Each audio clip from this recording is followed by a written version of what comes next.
Bonsoir à tous, bonsoir. Je me présente, je suis Gina Forgod, Georgina, pour ceux qui ne me connaissent pas ou pour ceux qui sont arrivés sur cette vidéo par hasard.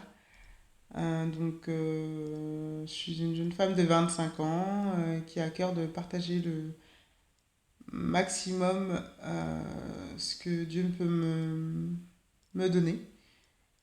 Vous pouvez me suivre sur ma page, sur ma chaîne YouTube, Gina Forgot, sur mon Facebook, sur mon compte Twitter, sur mon compte Instagram, toujours avec le nom Gina Forgot, ou encore retrouver toutes mes publications avec le hashtag Un jour un homme est mort pour nous, un jour un homme est mort pour moi.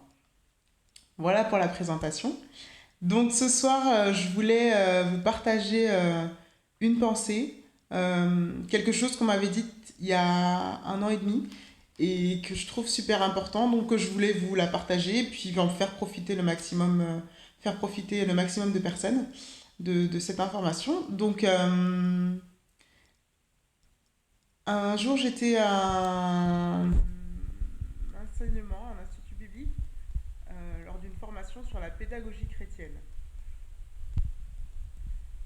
Lors de cette formation, lors de cet enseignement, il y avait un intervenant principal qui nous parlait. Donc on parlait de plein de sujets qui concernaient la pédagogie chrétienne, notamment le fait d'enseigner ou pas aux enfants ce qu'est la parole de Dieu.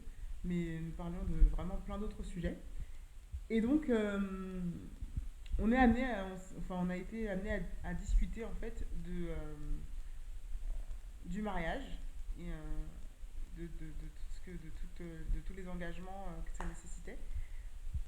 Et, euh, et en fait, on arrive à une conclusion que c'était vraiment insensé de notre part, de la part de nous qui servons Dieu, qui voulons donner notre vie à Dieu. C'était complètement insensé de se lancer dans le mariage sans avoir aucune formation.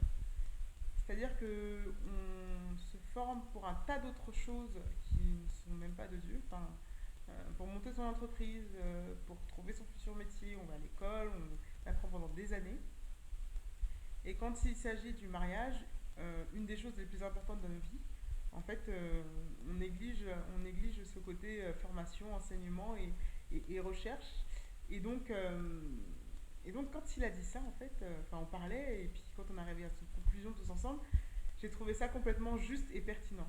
Dans le sens où le mariage, pour tous ceux qui comptent se marier ou tous ceux qui se marient, quand on se marie, on se dit que c'est le plus beau jour de notre vie, que c'est quelque chose de super important, qu'on veut absolument réussir, c'est le grand projet de notre vie, mais pourtant on ne le prépare pas, on le prépare peu.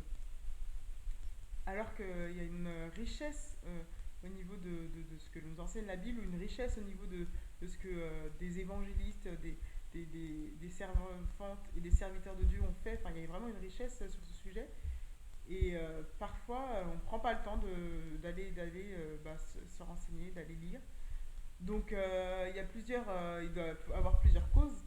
La première, moi-même, je me suis dit que, au départ, je ne trouvais pas qu'il y avait besoin de se former à son mariage, de se préparer à son mariage, dans le sens où je me disais que l'amour fera tout.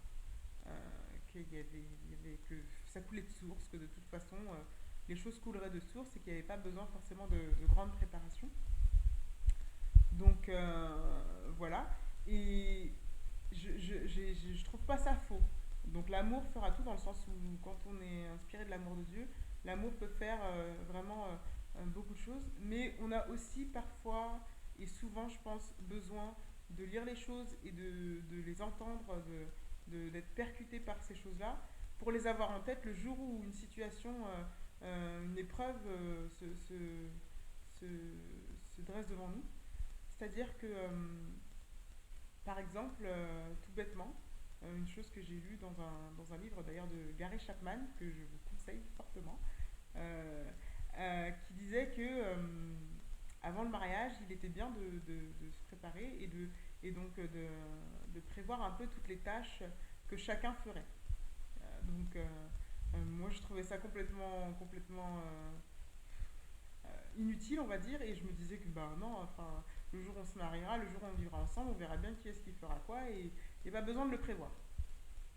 Un exemple qui était pris dans le livre, c'est par exemple le fait de sortir les poubelles ou de nettoyer les toilettes.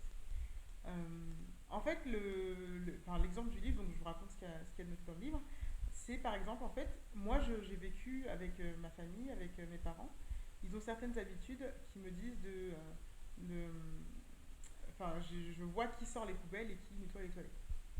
Mon mari, lui, en vivant chez ses parents, il avait d'autres habitudes. Il se peut que ces habitudes ne soient pas du tout les mêmes. Et en fait, que une fois arrivé chez nous, lui s'attend à ce que moi, je nettoie les toilettes et que je sorte les poubelles. Et moi, je m'attends à ce que lui nettoie les toilettes et sorte les poubelles. Le problème, c'est que tout bêtement, ce genre de situation peut engendrer enfin, une sorte de frustration, un froid, enfin, qui n'est pas nécessaire et qui aurait pu tout simplement être évité en s'étant préparé, en ayant discuté de cela ensemble. Donc voilà, c'est un exemple tout bête, mais vraiment, c'est des choses de la vie de tous les jours qui peuvent être ben, finalement difficiles à vivre parce qu'une frustration dans un couple, surtout quand on vient de se marier, je pense que c'est un peu compliqué et on se demande après, on se pose des questions, tout ça. Donc je pense que c'est un peu compliqué, donc vaut mieux partir sur des bonnes bases, être prêt et vraiment rentrer dans son mariage en sachant un peu où on met les pieds, en sachant un peu enfin, comment agir et en ayant ben, justement des conseils d'autres qui sont passés par là, en ayant vraiment un bagage qui nous accompagne. Bien sûr, il y a plein de choses qu'on apprend sur le tas, il y a plein de choses qu'on apprend par l'expérience, je pense. Enfin, moi, j'ai qu'un mois de mariage, donc voilà. Je pense qu'il y a plein de choses qu'on apprend par expérience. Mais au final, je pense aussi que tout ce que j'ai pu lire durant ces 1 an et demi, grâce à cet homme qui a dit enfin, grâce à cet homme qui nous a fait cette formation, ben, m'est vraiment nécessaire et m'aide vraiment dans ma position, dans mon mariage, dans mon rôle dans mon mariage.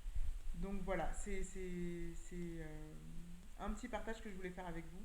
Donc pour tous ceux qui comptent se marier, tous ceux qui sont en train de se préparer à leur mariage, on va dire de manière financière ou de manière matérielle, pour leur futur appartement, leur future maison, enfin voilà. Et pensez aussi à préparer ce côté pratique, ce côté euh, enfin, tout à fait important en fait, puisque c'est la base de votre mariage. Parce que ben voilà, enfin, Dieu nous a donné des paroles dans la Bible et donc c'est aussi bien de pouvoir prendre conscience de toutes ces choses, de méditer dessus et, euh, et d'y réfléchir avant d'être confronté à des épreuves inutiles en fait. Donc voilà, c'est un petit conseil. Donc j'espère que enfin, ça vous servira. J'espère que cette vidéo sera aussi percutante pour vous que le conseil a été pour moi quand je l'ai reçu. Et ben, si vous vous préparez à votre mariage, ben, bonne préparation, bon courage. Et pour tous ceux qui sont encore célibataires et qui ne savent pas encore qui sera l'élu de leur cœur, ben, mon courage aussi, restez sous la prière. Parce que vraiment, Dieu peut vous apporter toutes sortes de miracles et de choses inattendues et bienveillantes. Donc voilà, soyez bénis et puis bonne soirée.